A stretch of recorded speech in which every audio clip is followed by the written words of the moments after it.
Welcome back to the rest of the story. Over the weekend that Wes and Teresa were here for the farm day, we had a couple chances to sit down and talk to them, and I just so happened to have my camera on me tonight, or during this conversation, and I just let it run. I cut it down considerably, considering the conversation was over 2 hours long, so I took out any of the personal information and anything we obviously wouldn't want out on the internet. So sit back and enjoy, and we hope to see Wes and Teresa again sometime in the future. So take care, everybody. Minutes. And there were a lot of people I talked to for 5, 6, 7. Well, after you did the drawing, they wind up from the corn crib again.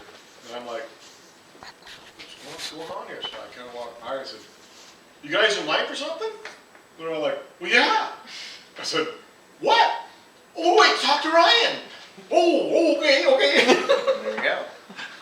Lined up. Yep. I tried to keep moving. If I exactly that. If I sat still too long, I got a line formed, so I'd stay, sign everything as I could, and whenever my line was gone, I'd move. A hell of a lot better than mine.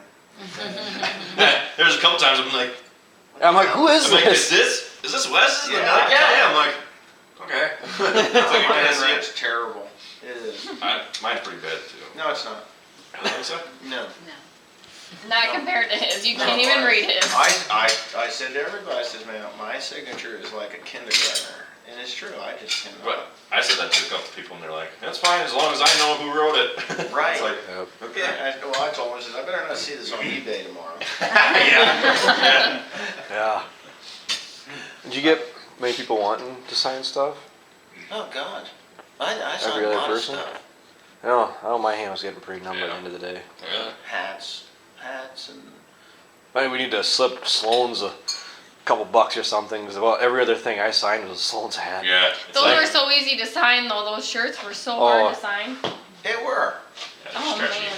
Yep. Yeah, I just kind of, I signed one of mine. I thought, you know what, my cloth is better quality because I signed either.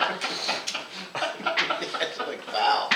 No, I was actually able to get it without skipping across, but man, that was something. Need a stamper.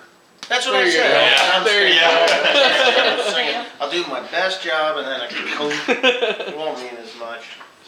They would love, Yep. love to see us on it. I want to see the feedback on Facebook and his YouTube. channel and stuff. What Yeah, people actually say. me and Fred are walking.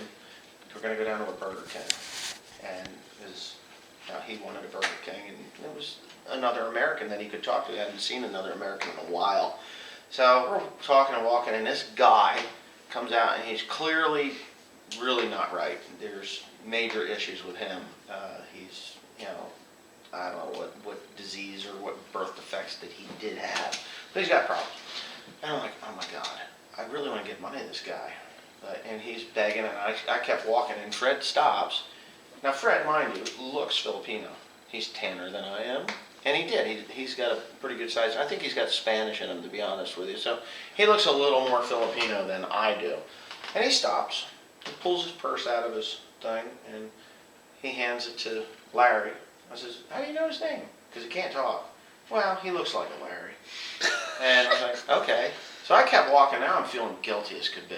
Like, I want to give the guy money, but I can't give him money because I know that there's 75 other pairs of eyes that are looking at the white guy walking across the shit river, and they're all looking to see if I'm going to give pesos to Larry.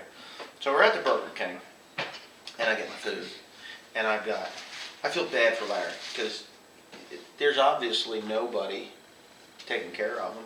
He's skinny as a rail. He's got no teeth in his mouth. He can barely walk. He doesn't even have flip-flops on. He's wearing shorts that were so dirty you might as well took them off.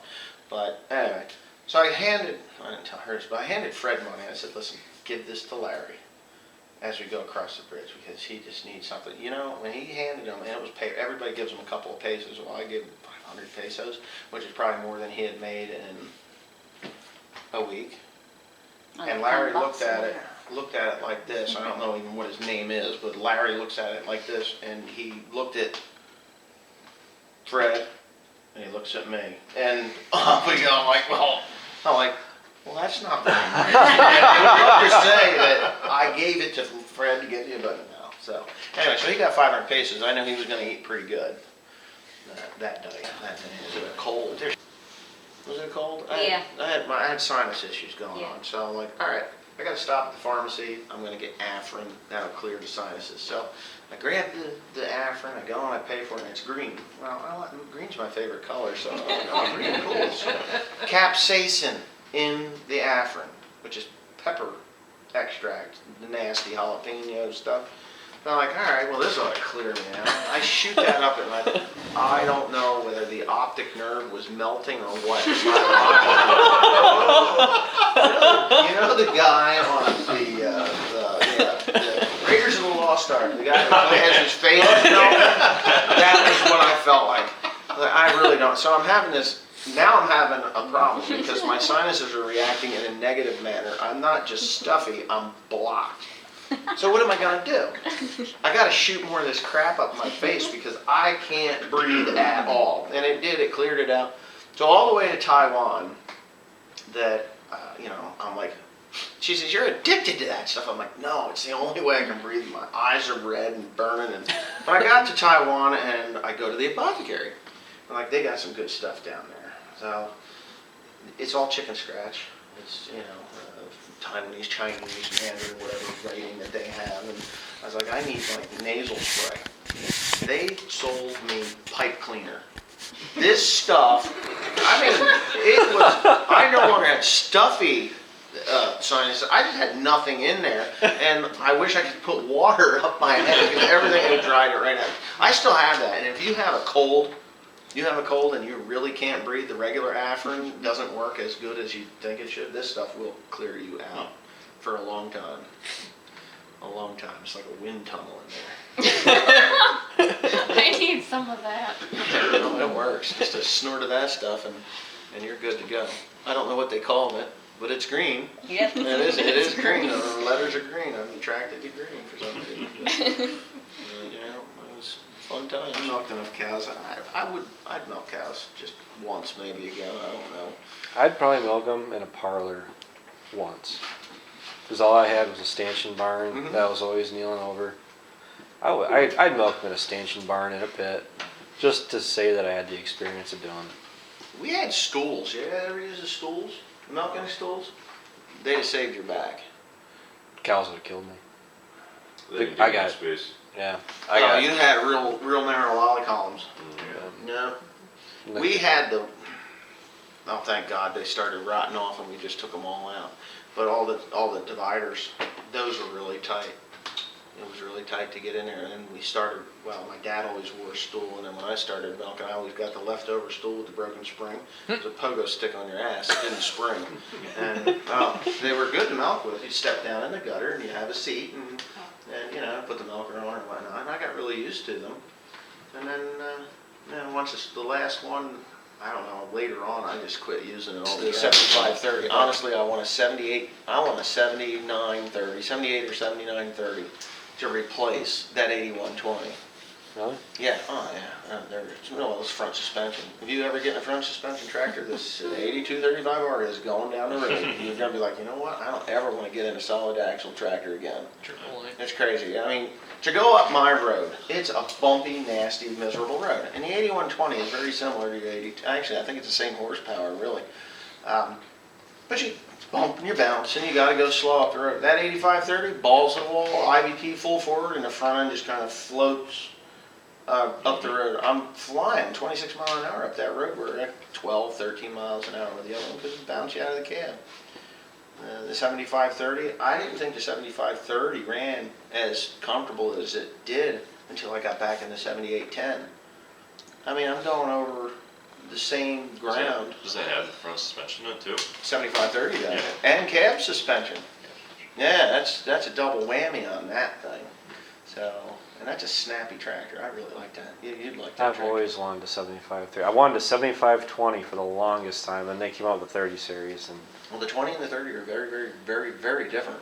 the problem is, if you looked for 75/20s, those things are non-existent, or they're priced way too Yeah. high for what they are. Yeah, 7520. There was one at Deer Country. Or they recommended it on The on Corona? Yeah. Well, the 8120 is what, 200 or literally 200 horsepower at the PTO, I guess. So 199 8 or something silly All like right. that. Yeah, it didn't have the power. On flat land, I would run if I started. I couldn't go as fast as a crone can eat in heavy hay, and this year I wouldn't be able to. I'd be crawling across the field because it just eats it. Every plunger stroke, you just watch the RPM slowly die. You get on any kind of hill, second, third gear, crawling up a hill. I had the weight rack full, trying to claw up the hill over behind the Walmart over in Clinton, and that's steep. You don't have anything as steep here as what that is. As a matter of fact, I don't think you would farm anything as steep as that. There's a lot of people, they never farmed it. It was always a pasture. And when the county, they said, well, you've got to maintain that. You've got to brush hog that off of there. I says, well, can I bale it? Nobody bales that. That's too steep. I'm like, don't worry, I'll bale it.